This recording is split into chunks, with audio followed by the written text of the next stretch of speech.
Hello friend, कैसे हैं आप सब। उम्मीद करती हूँ आप सब खैरियत से होंगे। मैं चमन कौसर अपने YouTube channel study with CK पर आपका हार्दिक स्वागत करती हूँ। आज फिर मैं आपके सामने एक नए टॉपिक के साथ उपस्थित हूँ। टॉपिक का नाम कुछ इस तरह से है, जो कक्षा 7 की भूगोल की पाठ्य पुस्तक है एनसीईआरटी की। पुस्तक का नाम है हमारा पर्यावरण। इस पुस्तक का जो चैप्टर 2 है आज हम वो करेंगे और उसके बारे में उसमें देखेंगे हम क्या क्या दिया गया है। तो चलते हैं हम चैप्टर की तरफ। चैप्टर का नाम है अध्याय 2, हमारी पृथ्वी के अंदर। हमारी पृथ्वी एक गतिशील ग्रह है। इसके अंदर एवं बाहर निरंतर परिवर्तन होता रहता है। ठीक है, तो हमारी पृथ्वी के अंदर क्या क्या है उसको जानने से पहले थोड़ा सा हमने ये देखा कि हमारी जो पृथ्वी है वो कैसी है, एक गतिशील ग्रह है। पृथ्वी क्या करती है, एक तो अपने अक्ष पर घूमती है डेली, जिससे दिन रात बनते हैं, और एक सूर्य के चारों तरफ घूमती है, जिससे क्या होता है, वर्ष बनते हैं। ठीक है ना। पृथ्वी का आंतरिक भाग एक प्याज की तरह, पृथ्वी भी एक के ऊपर एक संकेंद्री परतों से बनी है। जो पृथ्वी होती है वो क्या है, प्याज की परतों की तरह है। ठीक है, पृथ्वी की सतह की सबसे ऊपरी परत को क्या कहते हैं, परपटी कहते हैं। जो प्याज का बाहर का छिलका है वो पृथ्वी का बाहर का छिलका क्या कहलाता है, परपटी कहलाता है। ये सबसे पतली परत होती है। प्याज का छिलका भी सबसे बाहर वाला सबसे पतली परत होती है। ये महाद्वीपीय संहति में 3500 किलोमीटर एवं समुद्री सतह पर केवल 5 किलोमीटर तक है। यानी कि जो बाहर की पृथ्वी की जो परपट्टी है, ऊपरी परत है, वो महाद्वीप पर तो फिर 35 किलोमीटर तक की है, जबकि समुद्री सतह पर मात्र 5 किलोमीटर तक है। महाद्वीपीय संहति मुख्य रूप से सिलिका एवं एल्यूमिना जैसे खनिजों से बनी है। सिलिका और एल्यूमिना। परपट्टी का जो महाद्वीपीय संहति का भाग है जो 35 किलोमीटर वाला, वो बना है सिलिका एवं एल्यूमिना से।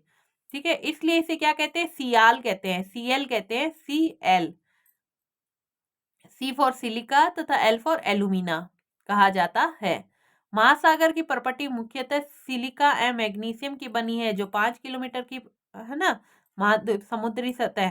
ठीक है ना, उसे क्या कहते हैं, सीमा कहते हैं, सीमे कहते हैं। क्यों कहते हैं सीमे, क्योंकि ये सिलिका या मैग्नीशियम से बनी है, इसलिए इसे सीमे कहा जाता है। सी फॉर सिलिका तथा मैग्नीशियम, मे फॉर मैग्नीशियम।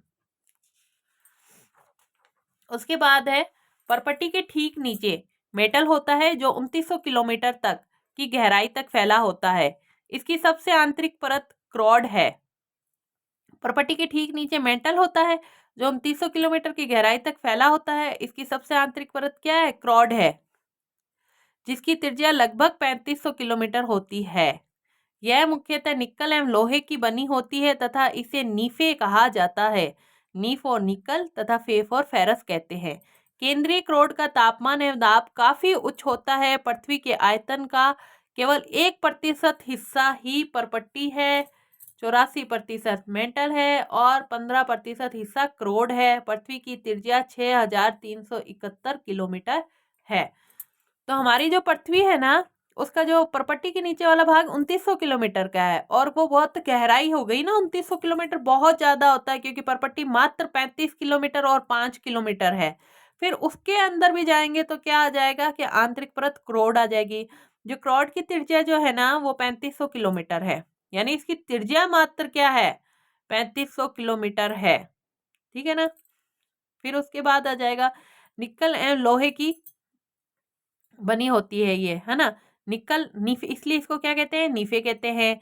नीफे, निकल तथा फेरस कहते हैं। केंद्रीय क्रोड का तापमान एवं दाब काफी उच्च होता है।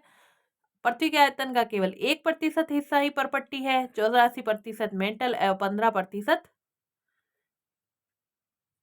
ये जो मेंटल है इसको मेटल पढ़ना, ठीक है ना। 15% हिस्सा क्रोड है। पृथ्वी की त्रिज्या 6371 किलोमीटर है। अब आ जाते हैं सेल एवं खनिज। तो जो पृथ्वी में जो कुछ खनिज पाए जाते हैं वो कैसे हैं और सेल क्या क्या है।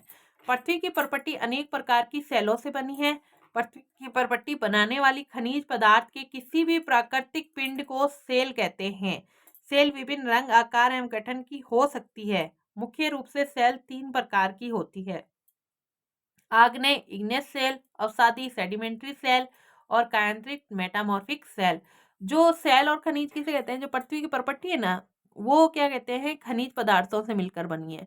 और जो खनिज पदार्थ के किसी भी प्राकृतिक पिंड को हम क्या कहते हैं, सेल कहते हैं। और है ना, अलग अलग खनिज पदार्थों की उपस्थिति के कारण सेल विभिन्न आकार, रंग और गठन की होती है। सेलों को हमने 3 प्रकार में बांट दिया है, आग्नेय, अवसादी और कायांतरित। इग्नियस सेल को लैटिन शब्द इग्निस से बना है, जिसका अर्थ होता है आग।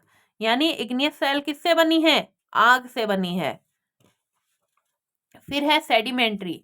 सेडिमेंट्री शब्द सेडिमेंटम से बना है, जिसका अर्थ है स्थिर। ठीक है।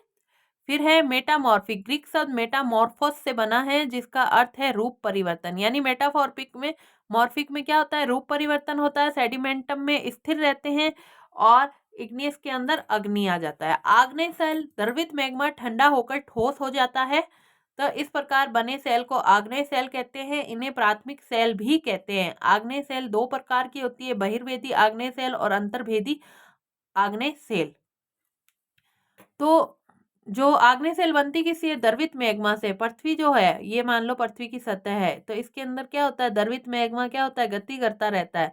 जब क्या है, ये मैग्मा जब बाहर फूट के निकलता है ज्वालामुखी के फॉर्म में, है ना, तो जो चट्टानें बनती है उसे बहिर्वेदी आग्नेय सेल करेंगे। और ये जो मैग्मा अंदर फिर रहा है, ये अंदर ही इकट्ठा हो जाता है ना, धीरे धीरे ठंडा होके जमा हो जाता है, तो जो सेल बनती है उसे अंतर्वेदी आग्नेय सेल कहते हैं।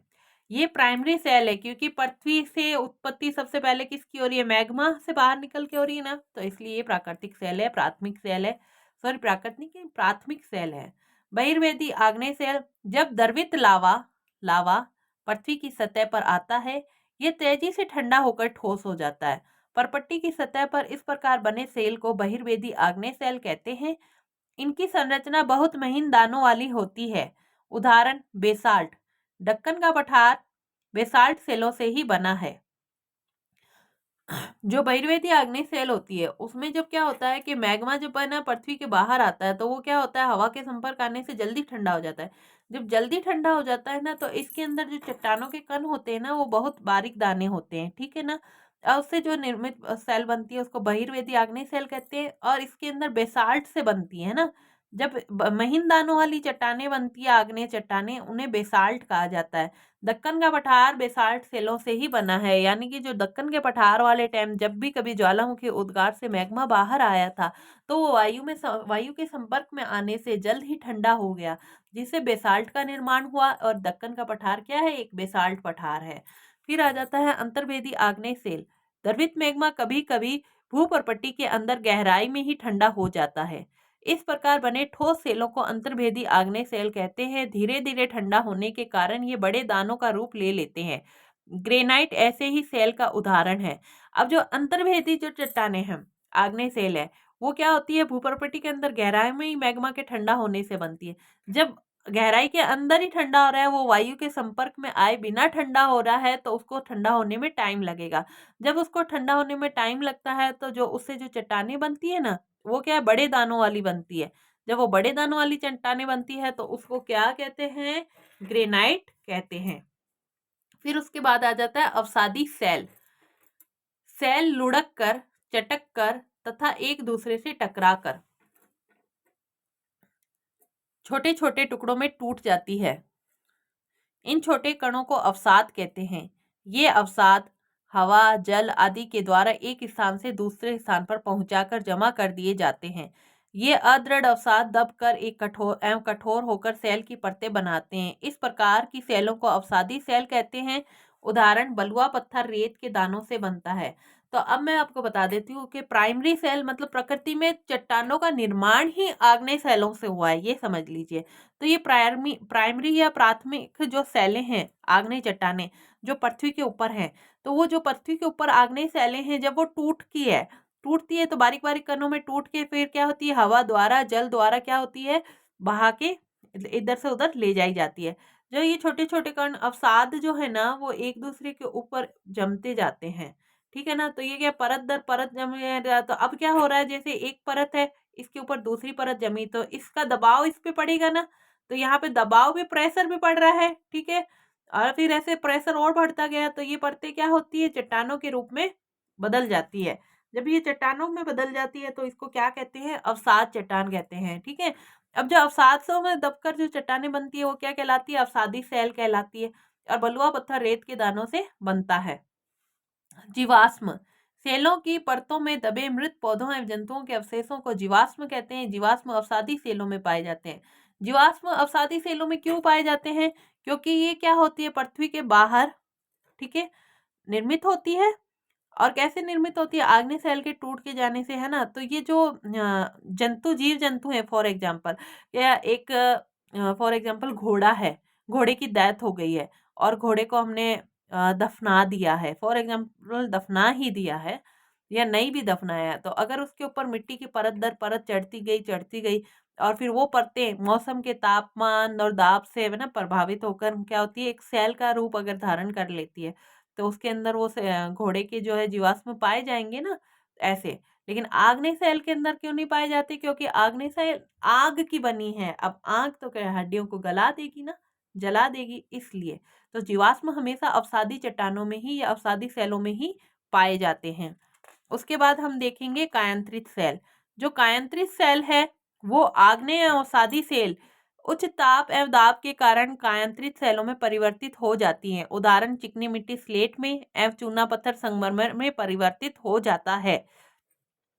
तो कायांतरित सेल यानी कायांतरण, कायांतरित यानी कायांतरण, जब आग्नेय और अवसादी सेलों का कायांतरण हो जाता है और उनका रूप परिवर्तन, कायांतरण मतलब रूप परिवर्तन कैसे होगा? उच्च ताप एवं दाब के कारण, तो वह कायांतरित सेलों में परिवर्तित हो जाती है। जैसे चिकनी मिट्टी स्लेट में एवं चूना पत्थर संगमरमर में परिवर्तित हो जाता है।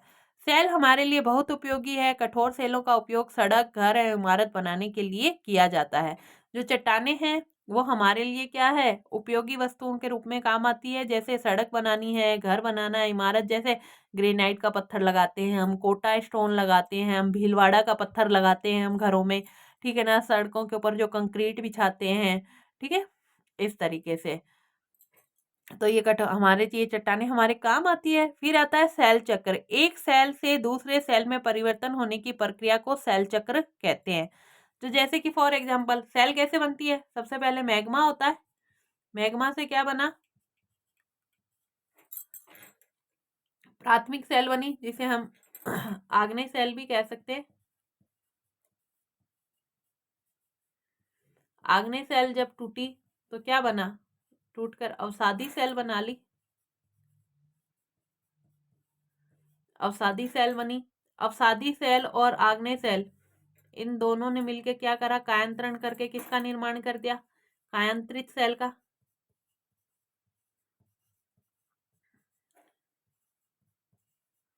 और अगर ये जो कायांतरित सेल है वापिस टूट कर, पिघल कर, गर्माश से, है ना, तापमान और परिवर्तन से वापस मैग्मा में परिवर्तित हो गया, पहले ये क्या होगी? कायांतरित छोटे टुकड़ों में टूटेगी,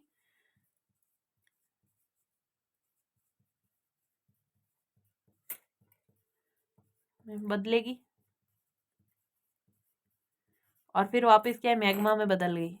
तो इसे क्यों मैग्मा में क्यों बदली? क्योंकि आग्नेय सेल जो है मैग्मा से बना है, तो इनका जो बेस है कहीं ना कहीं क्या है? मैग्मा ही है।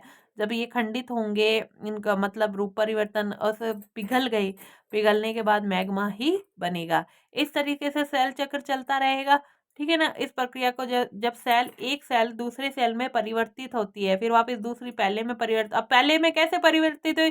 कायांतरित सेल टूटी, खत्म हुई, फिर वो मैग्मा बनी, फिर वो मैग्मा वापस आग्नेय सेल बना, तब जाके सेल कर गया, सेल चक्र पूरा होता है। इस तरीके से हम ये चैप्टर यही पूरा करेंगे। और इस चैप्टर के अंदर आपको अगर कुछ भी समझ में आया है और कुछ मेरे वीडियो अच्छे लगे हैं आपको, तो मेरे चैनल को लाइक, सब्सक्राइब और शेयर करना ना भूलें। Thank you.